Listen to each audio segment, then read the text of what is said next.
जय हिंद दोस्तों। स्वागत है आपका हमारे YouTube चैनल ज्ञान आरबीएल में। दोस्तों आज हम लेकर आए हैं आपके लिए ज्ञानपीठ पुरस्कार से संबंधित जो प्रश्न हैं जो कि पिछले पेपर में पूछे गए हैं यूपीएसआई के या फिर आगे पूछे जाने हैं, तो कुछ हमें जो इम्पोर्टेंट लगे उनको हमने इसमें शामिल कर लिए हैं। तो देखिए ये मॉक टेस्ट के रूप में आपका टेस्ट होगा। तो चलिए दोस्तों इसको शुरू करते हैं। उसके पहले बता दें कि अगर आप पहली बार जुड़े हैं चैनल पे तो चैनल सब्सक्राइब कर लेना। और दोस्तों हमने क्या चलाया है, आपके जनहित याचिकाएं दोस्तों जो कि आपके यूपीएसआई के लिए मूल विधि में बहुत ज़्यादा इंपॉर्टेंट हैं। तो वो उसकी दोस्तों 5 क्लासें हो चुकी है। आप प्ले लिस्ट पर जाइए, वहाँ पे सब कुछ आपको मिल जाएंगी। यूपीएसआई 2020 के नाम से फोल्डर हमने बना दिया। तो चलिए शुरू करते हैं दोस्तों प्रश्न को। दोस्तों पहले प्रश्न की बात करते हैं। तो पहला प्रश्न आपके स्क्रीन पे आ चुका है कि ज्ञानपीठ पुरस्कार किस भाषा से संबंधित है। दोस्तों देखिए ग्राम पंचायत अधिकारी से परीक्षा में पूछा गया था 2016 में। और दोस्तों यही क्वेश्चन सेम आपके मृतक आश्रित में पूछा गया दोस्तों, और इसी साल यानी 2021 में पूछा गया है ये क्वेश्चन 6 सितंबर को। ठीक है, तो दोस्तों बताइएगा किससे संबंधित है, हिंदी से या फिर संस्कृत से या फिर तमिल से या फिर दोस्तों संविधान की 8वीं अनुसूची में शामिल भाषाओं के लिए दोस्तों दिया जाता है। तो आपको पता होना चाहिए कि दोस्तों किसके लिए आता है। तो संविधान की जो 8वीं अनुसूची दोस्तों उसमें टोटल 22 भाषा हैं, उन 22 भाषाओं के लिए ये दिया जाता है। और एक लेटेस्ट अपडेट भी इसमें लिख लीजिएगा कि दोस्तों अंग्रेजी के लिए भी दिया जाने लगा है। किसके लिए दोस्तों, अंग्रेजी के लिए भी दिया जाने लगा है आपका एक ज्ञानपीठ पुरस्कार। ठीक है, तो दोस्तों ये आपका लेटेस्ट क्वेश्चन भी है और ग्राम पंचायत कार्य में भी पूछा गया क्वेश्चन है। चलिए आगे देखते दोस्तों कि दूसरा क्वेश्चन क्या है कि सुमित्रा नंदन पंत को किस कृति पर ज्ञानपीठ पुरस्कार मिला। दोस्तों किस कृति के लिए दोस्तों ज्ञानपीठ पुरस्कार मिला। कनिष्ठ सहायक परीक्षा 2016 में पूछा गया। बताइएगा स्वर्णधूल या फिर लोकायतन या फिर युगवाणी या फिर दोस्तों चिदम्बरा। बताइएगा कौन सही आंसर होगा दोस्तों। तो आपको बता दें आपका डी ऑप्शन बिल्कुल राइट होगा। और दोस्तों हिंदी में प्रथम पुरस्कार पाने वाली ये मतलब कि हिंदी का पहला ज्ञानपीठ पुरस्कार भी इन्हीं को ही दिया गया है। कब दिया गया, तो 1968 में दोस्तों। किस रचना के लिए, तो चिदम्बरा के लिए। याद रखेंगे हिंदी का पहला ज्ञानपीठ पुरस्कार किसको दिया गया, तो सुमित्रा नंदन पंत जी को। किस रचना के लिए, चिदम्बरा के लिए। कब दिया गया, तो 1968 में। ठीक है, याद रखेंगे। चलिए अगला क्वेश्चन आपके लिए, इनमें से ज्ञानपीठ पुरस्कार विजेता नहीं है। तो देखिए आपके यूपीएसआई के दरोगा 2016 में पूछा गया क्वेश्चन था, किसको नहीं दिया गया, तो नरेश मेहता दोस्तों। पहला है नरेश मेहता, दूसरा कुमार नारायण सिंह, तीसरा है कमलेश्वर और चौथा है दिनकर जी दोस्तों। तो किसको नहीं दिया गया दोस्तों, तो आपको पता होना चाहिए। देखिए हम एक एक ऑप्शन लेकर चलते हैं दोस्तों। अगर बात करें नरेश मेहता जी को दोस्तों, तो इन्हें 1992 में दिया गया है। कब दिया गया है नरेश मेहता जी को, तो 1992 में दिया गया है दोस्तों। आगे चलते हैं कुमार नारायण दोस्तों। तो आपको पता होगा कि कुमार नारायण जी को भी मिला है दोस्तों। कब दिया गया है, 2005 में। याद रखेंगे। ठीक है, और दोस्तों कमलेश्वर और दिनकर को दोस्तों आपको पता होगा कि दिनकर जी को भी मिल चुका है उर्वशी के लिए दोस्तों 1972 में, उर्वशी रचना के लिए। तो बचे कौन, कमलेश्वर दोस्तों। कमलेश्वर जी को ये पुरस्कार नहीं मिला। तो हमारा सी ऑप्शन बिल्कुल राइट हो जाएगा। तो याद रखेंगे। ठीक है, और दोस्तों चलिए अगला है। देखिए अगला भी क्वेश्चन बहुत अच्छा है कि हिंदी के लिए अब तक प्राप्त ज्ञानपीठ पुरस्कार दोस्तों कितने लोगों को अब तक हिंदी में दिया जा चुका है। हिंदी के लिए कितने लोगों को दोस्तों ज्ञानपीठ पुरस्कार मिल चुका है, तो ये बताइएगा कितने साहित्यकारों को मिल चुका है हिंदी के लिए। 8, 10, 9, 11 दोस्तों। देखिए 2016 में मृतक आश्रित में पूछा गया क्वेश्चन था। तो वर्तमान में दोस्तों कितने लोगों को मिल चुका है, तो 11 लोगों को। ठीक है, अगर आप नाम नोट करना चाहते हैं नोट कर सकते हैं, हम एक बार बता भी देंगे दोस्तों। देखिए पहला मिला है दोस्तों पंत जी को। पंत जी को किस रचना के लिए, चिदम्बरा के लिए। ठीक है, किसके लिए, चिदम्बरा के लिए दोस्तों। उसके बाद दोस्तों दिनकर को मिला है उर्वशी के लिए। किसको मिला है, दिनकर जी को मिला है उर्वशी के लिए। लिखते जाइएगा, हम बोलते जा रहे हैं। ठीक, अज्ञे जी को मिला है दोस्तों कितने नाव में कितनी बार के लिए। ठीक है, उसके बाद महादेवी वर्मा को मिला दोस्तों यामा के लिए। फिर नरेश मेहता जी को दिया गया संपूर्ण साहित्य के लिए। निर्मल वर्मा, कुमार नारायण, अमरकांत और लाला जी शुक्ल। ठीक है, केदारनाथ सिंह और दोस्तों कृष्णा सोबती। सबसे अंतिम कौन है हिंदी की पाने वाली, तो कृष्णा सोबती है। तो टोटल 11 लोग होगा जिन्हें दोस्तों हिंदी के लिए दोस्तों ज्ञानपीठ पुरस्कार दिया गया। चलिए नेक्स्ट क्वेश्चन क्या है कि महादेवी वर्मा को दोस्तों यामा के लिए कौन सा पुरस्कार दिएगा। देखिए 22 दिसंबर 2017 का क्वेश्चन है यूपीएसआई का दोस्तों। तो आपको पता ही है यामा के लिए दोस्तों ज्ञानपीठ पुरस्कार देगा। अब मैं पूछूंगा दोस्तों कब दिया गया है, किस सन को दिया गया है, तब आपको बताना होगा दोस्तों कब दिया गया है, 1982 को। ठीक है, चलिए अगले क्वेश्चन की तरफ अगर बढ़ते हैं दोस्तों, तो अगला क्वेश्चन है आपका अज्ञे जी को किस कृति के लिए ज्ञानपीठ पुरस्कार मिला है दोस्तों। ये भी आपका यूपीएसआई 17 का क्वेश्चन दोस्तों 21/12/2017 का। तो किस रचना के लिए दोस्तों अज्ञे जी को ज्ञानपीठ पुरस्कार मिला है?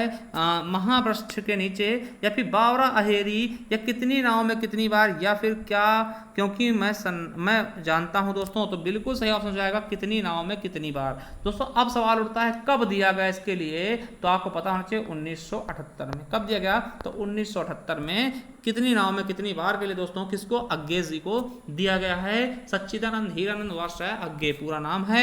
ठीक है, चलिए अगला क्वेश्चन है, इनमें से कौन सी रचना ज्ञानपीठ पुरस्कार से सम्मानित नहीं है? देखिए यूपीएससी का क्वेश्चन है दोस्तों, तो आपको पता होना चाहिए यामा के लिए दोस्तों दिया गया है। किसके लिए? यामा के लिए तो दिया गया दोस्तों, आपको पता भी होगा किसको दिया गया है। तो किसको दिया गया? महादेवी वर्मा जी को। चिदंबरा के लिए दोस्तों आपको पता है, हमने अभी तुरंत बताया है। किसको दिया गया है? पंत जी को दोस्तों, सुमित्रा नंदन पंत जी को दोस्तों। और देखिए उर्वशी के लिए दोस्तों मिला है दिनकर जी को। किसको? दिनकर जी को। तो ये तीनों मिल चुका, मगर बुनी हुई रस्सी दोस्तों ये नहीं मिली, इसको नहीं मिला है कुछ भी दोस्तों। तो आपको बता दें फिर ये किसकी रचना है और इसके लिए क्या मिला है, तो ये याद रखेंगे दोस्तों किसकी रचना है, तो भवानी प्रसाद मिश्र जी की है। किसकी दोस्तों? भवानी प्रसाद मिश्र जी की है दोस्तों। ठीक है, तो याद रखेंगे दोस्तों ये भवानी प्रसाद मिश्र जी की रचना है दोस्तों। इसको आपका ज्ञानपीठ पुरस्कार नहीं मिला है। क्या दोस्तों? इसको ज्ञानपीठ पुरस्कार नहीं दिया गया है। चलिए आगे देखते हैं, 8वां क्वेश्चन है, वर्ष 1982 में इनमें से किसे ज्ञानपीठ पुरस्कार मिला दोस्तों? देखिए 15 और 16 दिसंबर 2017 को पूछा गया, 2 शिफ्ट में पूछा गया क्वेश्चन है। तो 1982 के लिए दोस्तों देखिए डेट भी पूछी जा सकती है। तो 1982 के लिए दोस्तों किसको दिया गया है? तो दोस्तों आपको पता होना चाहिए किसको दिया गया है, महादेवी वर्मा को दिया गया है। किसके लिए? यामा रचना के लिए दोस्तों। ठीक है, यामा रचना के लिए। हालांकि दोस्तों आप इसमें ऑप्शन देख सकते थे, जयशंकर प्रसाद को कभी मिला ही नहीं है, बंकिम चंद्र चटर्जी को भी को नहीं मिला है, मगर दोस्तों इनमें से कोई ये थोड़ा सा ऑप्शंस आपके दिमाग में रहना चाहिए था। तो दोस्तों आपका सही हो जाएगा महादेवी वर्मा को दिया गया है। कब दिया गया है? 1982 में। किसके लिए? तो यामा के लिए दोस्तों। ठीक है, चलिए अगला है, कितनी नाव में कितनी बार के लिए बार रचना को दोस्तों पुरस्कार से कौन से पुरस्कार सम्मानित किया गया दोस्तों? ये भी देखिए 14 तारीख को पूछा गया क्वेश्चन है। ठीक है, यूपीएससी का देव पुरस्कार, सरस्वती सम्मान, व्यास सम्मान, या फिर ज्ञानपीठ। तो दोस्तों आपको पता होगा ज्ञानपीठ दिया गया है कितनी नाव में कितनी बार के लिए? 1978 में। चलिए अब देखिए बहुत अच्छा क्वेश्चन है कि ज्ञानपीठ पुरस्कार अंग्रेजी भाषा के लिए कितनी बार दिया गया दोस्तों? कितनी बार दिया गया दोस्तों अंग्रेजी भाषा के लिए? तो इसका दोस्तों बहुत अच्छा क्वेश्चन दोस्तों। तो केवल और केवल एक बार दिया गया। कितनी बार? केवल और केवल एक ही बार दोस्तों दिया गया, और पहली बार दिया गया है दोस्तों। किसको दिया गया है? तो आपको पता होना चाहिए नाम इनका, अमिताभ घोष। क्या? अमिताभ घोष को दिया गया दोस्तों पहली बार दोस्तों अंग्रेजी भाषा के लिए। तो केवल एक ही बार मिला है अंग्रेजी भाषा के लिए दोस्तों, और 11 बार हिंदी भाषा के लिए मिल चुका है। ठीक है, चलिए अब दोस्तों ज्ञानपीठ पुरस्कार अंग्रेजी भाषा के लिए किसे सर्वप्रथम दिया गया? तो दोस्तों अभी हमने बताया किसको दिया गया, अमिताभ घोष को याद रखेंगे, पहली बार दिया गया। अब इसका आप डेट बताइएगा कब दिया गया। ठीक है, डेट आप बताइएगा किस सन में दिया गया, डेट नहीं किस सन में दिया गया। ठीक है, चलिए अगला है कि ज्ञानपीठ पुरस्कार हिंदी भाषा के लिए सर्वप्रथम किसे दिया गया दोस्तों? तो आपको पता होना चाहिए हिंदी भाषा के लिए दोस्तों किसको दिया गया, तो सुमित्रा नंदन पंत जी को दिया गया है। कौन सी रचना के लिए? चिदंबरा के लिए। पहला हिंदी भाषा के लिए दोस्तों चिदंबरा के लिए सुमित्रा नंदन पंत जी को दिया गया है 1968 में। चलिए अगला क्वेश्चन आपके लिए आता है दोस्तों, सर्वप्रथम किस महिला को ज्ञानपीठ पुरस्कार से पुरस्कृत किया गया दोस्तों? तो सुमित्रा नंदन पंत, महादेवी वर्मा, आशा पूर्ण देवी, या फिर अमिताभ घोष। तो देखिए पूछा गया है सर्वप्रथम किस महिला को। अब महिला मतलब किसी भी भाषा को होनी चाहिए दोस्तों, तो बांग्ला भाषा दोस्तों किसको दिया गया था? आशा पूर्ण देवी जी को। ठीक है, आशा पूर्ण देवी जी को। चलिए अगला क्वेश्चन, ज्ञानपीठ पुरस्कार सर्वप्रथम किसे दिया गया दोस्तों? अब देखिए यहाँ पर भाषा कोई नहीं बताई गई, सर्वप्रथम मतलब पहली किसको दे दी गई, तो आपको पता होना चाहिए किसको दिया गया है, जी शंकर कुरूप जी को। किसको दोस्तों? जी शंकर कुरूप जी को पहला ज्ञानपीठ पुरस्कार दिया गया है, ये आपको पता होना चाहिए। तो चलिए दोस्तों अब देखिए 15वां क्वेश्चन दोस्तों, ये हम आपके लिए छोड़ के जा रहे हैं कि आपको बताना है कि कौन सा सुमेलित नहीं है, ज्ञानपीठ पुरस्कार से संबंधित कथन कौन सा सुमेलित नहीं है। पहला है सुमित्रा नंदन पंत को चिदंबरा के लिए मिला है, दूसरा है दिनकर जी को उर्वशी के लिए दिया गया है, और दोस्तों तीसरा है महादेवी वर्मा को यामा के लिए दिया गया है ज्ञानपीठ पुरस्कार, या फिर चौथा दोस्तों अज्ञे जी को बावरा अहेरी के लिए दिया गया। दोस्तों कौन सा कथन गलत है ये आपको बताना है, दोबारा दिखा दे आपको। ठीक है, थोड़ा छोटा करके आपको दिखा सकते हैं। देखिए सुमित्रा नंदन पंत चिदंबरा के लिए क्या ये सही है, दिनकर को दोस्तों उर्वशी के लिए क्या ये सही है, दोस्तों महादेवी वर्मा को यामा के लिए क्या ये सही है, और अज्ञे जी को बावरा अहेरी के लिए दोस्तों कौन सा कथन गलत है, दोस्तों कौन सा कथन सही नहीं है, ये आपको बताना। और एक चीज और बता दें दोस्तों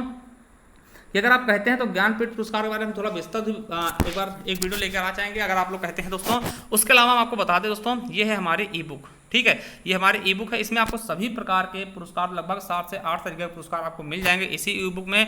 और देखिए ये आपको मिलेगी पीडीएफ के रूप में दोस्तों। इसमें क्या क्या होगा, सभी प्रकार के पुरस्कार होंगे, चाहे ज्ञानपीठ हो, भारत भारती हो, सलाका सम्मान हो, या फिर दोस्तों मंगला प्रसाद पारितोषिक हो, ठीक है, या फिर सोवियत नेहरू पुरस्कार हो, मतलब सलाका सम्मान, बहुत कुछ होगा दोस्तों इसमें। सभी प्रकार के हिंदी साहित्य पुरस्कार होंगे, कवि और उनके उपनाम भी होंगे, कवियों के जन्म स्थान होंगे, रचनाएं होंगी प्रमुख दोस्तों, और संपूर्ण हिंदी साहित्य इतिहास होगा। आपको आदिकाल, भक्तिकाल, रीतिकाल, आधुनिक काल, सब कुछ होगा इसमें, ठीक है। और इसके अलावा हिंदी में प्रथम क्या है, मतलब प्रथम रचना, प्रथम कहानी, ये सब चीजें होंगी दोस्तों। अगर आप इसे परचेज करने आते हैं तो दोस्तों इस व्हाट्सएप नंबर पर आप दोस्तों हमें स्क्रीनशॉट भेज सकते हैं। इसी नंबर पे आप गूगल पे, फोन पे या फिर पेटीएम करके 50 रुपये का हमें स्क्रीनशॉट भेज सकते हैं दोस्तों। हम आपको ये पीडीएफ प्रोवाइड करवा देंगे। इसके अलावा दोस्तों, ठीक है, और दोस्तों अगर आपको हिंदी मतलब कि ग्रामर की चाहिए तो वो भी दोस्तों मिल जाएगी, उसका भी आप रेट 50 रुपये दोस्तों, एक बार आप चेक कर लीजिएगा, ठीक है, क्योंकि आपको बहुत कुछ इसमें मिलने वाला। चलिए थैंक यू दोस्तों, मिलते हैं नेक्स्ट वीडियो में। आप बताइएगा कि आपको क्या संपूर्ण ज्ञानपीठ पुरस्कार की वीडियो चाहिए तो हम उसको भी बना देंगे।